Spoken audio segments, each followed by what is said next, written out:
Attachment theory is based on the belief that humans and other animals are biologically wired to connect with others, and that the attachment patterns established in early childhood tend to persist throughout life. In this way, early bonds with a parent or caregiver sets the tone and pattern for how we pursue relationships with others, and more importantly, how we see the world and our place in it. The theory grew out of the initial work of psychiatrist John Bowlby, who worked with orphaned and homeless children after World War II. He observed the profound and persistent effects of the absence of a caring maternal figure on these children, and the theory grew from here. In later years, psychologist Mary Ainsworth established the idea of a secure base, or the concept that effective parenting gives the child a sense of freedom and safety to explore the world around them, knowing that they have the backup of a secure and safe place. This concept is a primary tenet of the first attachment pattern known as secure attachment. Ideally, with consistent and attentive care from one or more parents, the child develops a sense of safety and is able to respond well to her parent. She can also interact well with a stranger, but clearly prefers her caregiver. When caregiving is overly protective and discouraging of risk-taking or independence, the second type of attachment, or anxious attachment style, may take hold. In this instance, the child may be very clingy or needy and seeks ongoing reassurances.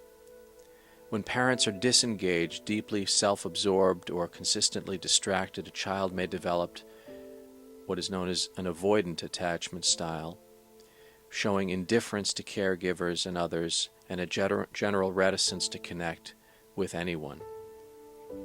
If a parent is very inconsistent in response, sometimes attentive, sometimes dismissive, sometimes caring, sometimes indifferent or neglectful, an ambivalent attachment style can take root. The caregiver is not seen as a secure base. The care and attention of the parent may be sought fiercely and then rejected. Distress, ambivalence, anger, and neediness become familiar emotions. If a caregiver has episodes of abusiveness or frightening or dangerous behavior, a disorganized attachment style occurs. The child is fearful, uncertain, and disoriented in the presence of the caregiver. A general estimate is that approximately 65% of people could be considered securely attached, with the remaining 35% in one of the above described insecurely attached categories.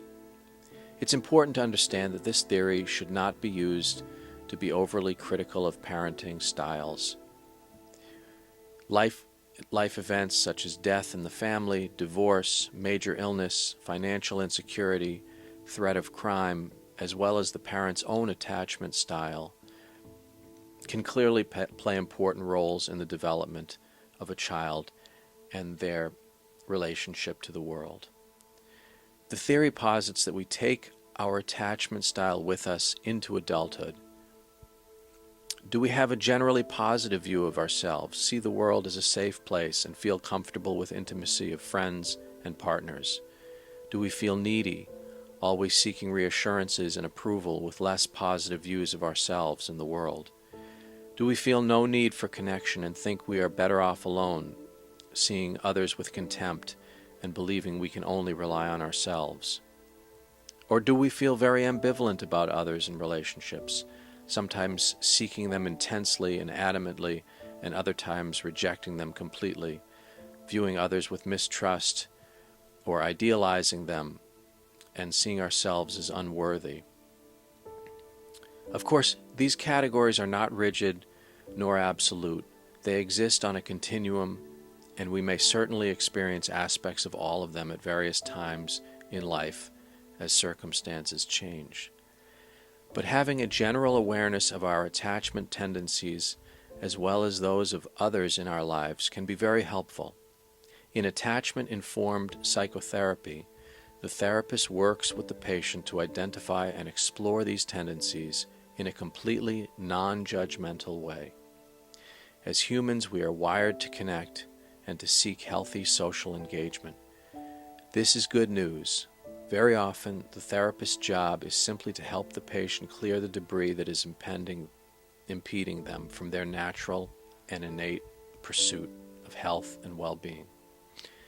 Finally, it is important to remember that the therapist-patient relationship is ideally a strong and meaningful one. Although it is obviously not a typical relationship that the patient has out in the real world, it is still a real relationship. And the great advantage here is that it is a safe and expected environment in which complicated and painful questions about how and why we are the way we are can be explored with support. And we can also ask the even more important question, how might I be different and how might it be better?